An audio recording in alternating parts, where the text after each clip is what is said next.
Ya,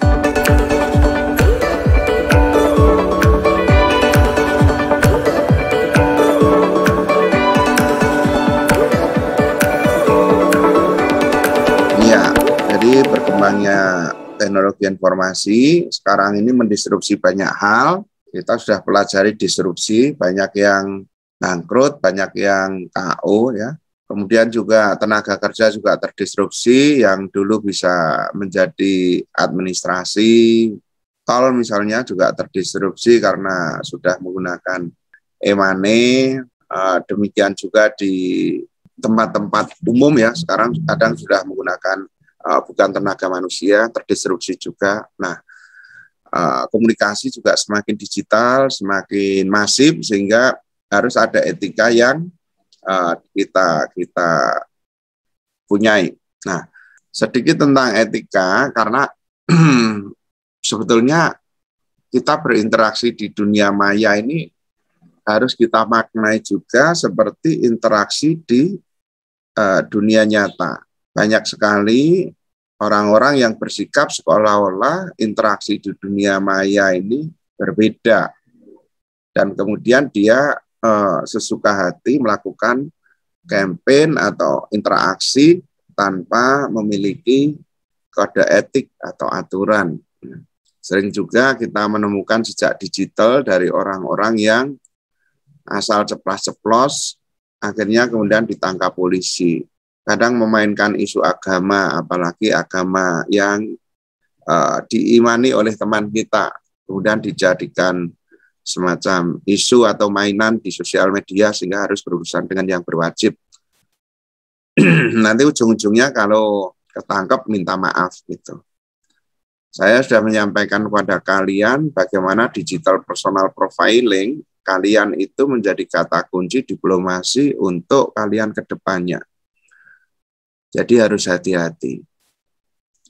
Mahasiswa yang punya digital personal profiling bagus, maka ke depan juga akan memiliki argumentasi atau diplomasi untuk dipamerkan kepada pihak lain dalam konteks belajar dan bekerja. Ini yang harus kalian pahami. Maka berkali-kali saya menyampaikan kepada kalian, coba kalian perbesar digital personal profiling kalian. Jangan peduli menggunakan platform apa gitu. Kalau misalnya platform Instagram bagi teman-teman kalian, baik ya pakailah platform Instagram itu untuk berkomunikasi dengan target audiens, ya, dengan follower kalian. Perbesar follower kalian gitu. Ya, tentu di situ ada tema-tema kreatif yang bisa kalian unggah, belajar dan belajar terus. Bermain TikTok pun juga bukan sesuatu yang remeh-temeh. TikTok yang baik, yang mengedukasi juga cukup banyak. Nah, ini bukan persoalan gengsi, gitu, tapi persoalan target audiens. Jadi teman-teman di sini orang per orang misalnya, Dian Hasnil tidak bisa disamakan dengan Eka Sri Maharani, dengan Desi, tidak bisa. Karena target audiensnya berbeda, wilayahnya berbeda. Jadi contoh kasus misalnya ada teman kita yang rumahnya Wonogiri. Target audiens banyak menggunakan Facebook. Maka alangkah lebih baiknya apabila yang bersangkutan juga dalam memperbesar kapasitas sosial media, memperbesar jejak digital, itu di Facebook. Karena di Facebook pun juga tidak akan hilang di laman home-nya.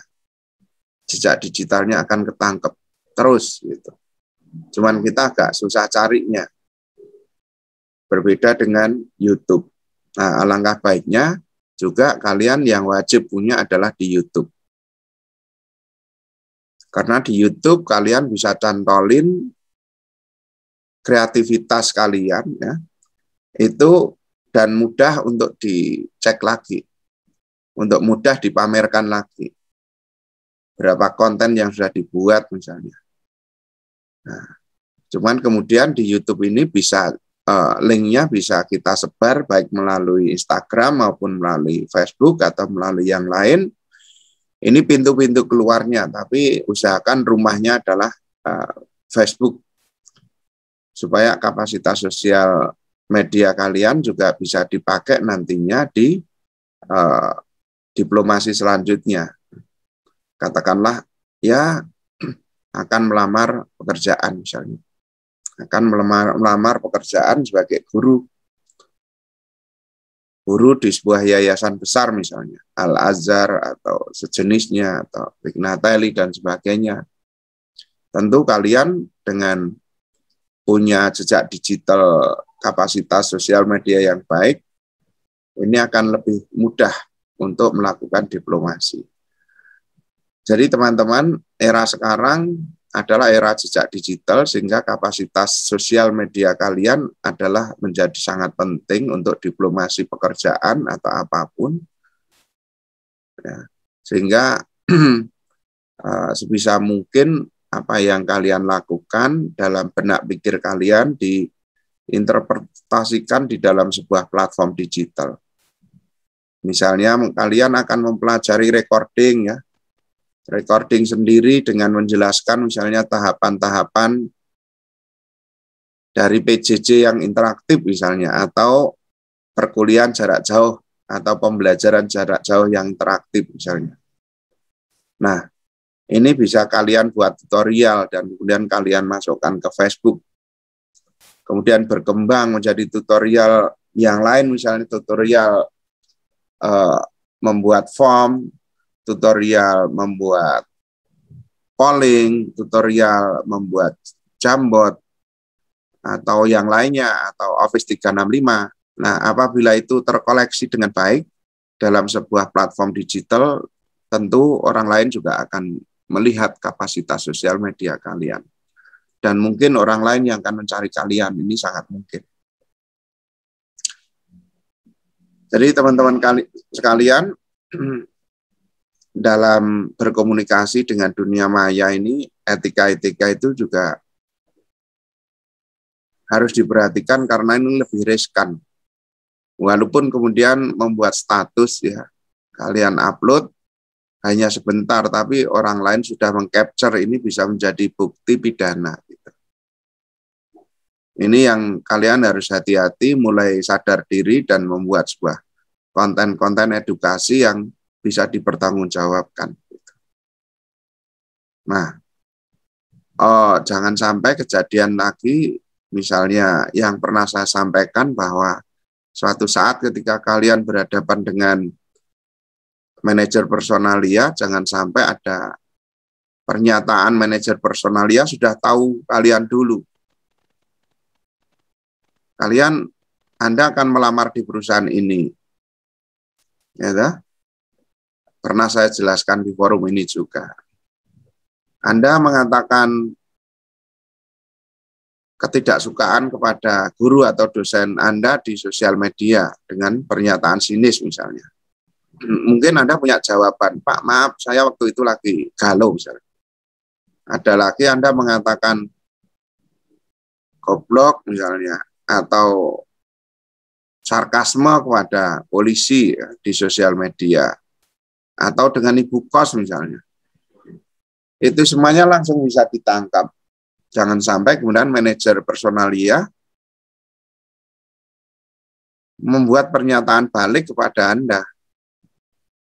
Pernyataan baliknya, mana mungkin saya akan menerima karyawan baru yang tidak menghargai guru atau dosennya, mengatakan goblok kepada polisi di sosial media, atau dengan ibu kosnya mengata-ngatai. Ya. Kalau misalnya ada pernyataan lagi, maaf Pak, ini sosial media saya dibajak, maka dikejar oleh manajer personalia. Mana mungkin saya akan menyerahkan sosial media perusahaan ini kepada karyawan yang sosial medianya gampang dibaca orang. Jadi sekali lagi, digital personal profiling untuk meningkatkan kapasitas digital kalian dan menunjukkan kepada publik tentang kapasitas kalian, ini menjadi penting sekali. Perilaku kehidupan kita diarahkan oleh moral, etika, hukum. Kalau di dalam moral, ini yang berkaitan erat dengan local culture values, nilai-nilai budaya lokal, dan humanity atau kemanusiaan. Ya, etika ini berkaitan dengan adab sopan santun, berkaitan juga dengan local values. Tiap daerah punya budaya masing-masing, ya, berbeda-beda. Jadi teman-teman sekalian, nilai budaya lokal yang kalian berasal dari berbagai daerah, tentu juga harus kita taati, kita jaga, ya, dan kemudian bisa menjadi knowledge kalian, sikap kalian atau attitude, dan juga menjadi behavior kalian. Baik itu di dunia nyata maupun di dunia maya. Ya, ada istilah-istilah yang bagus sekali di Sulawesi sana, ada situ tumoto misalnya. Itu nilai budaya untuk memanusiakan orang lain.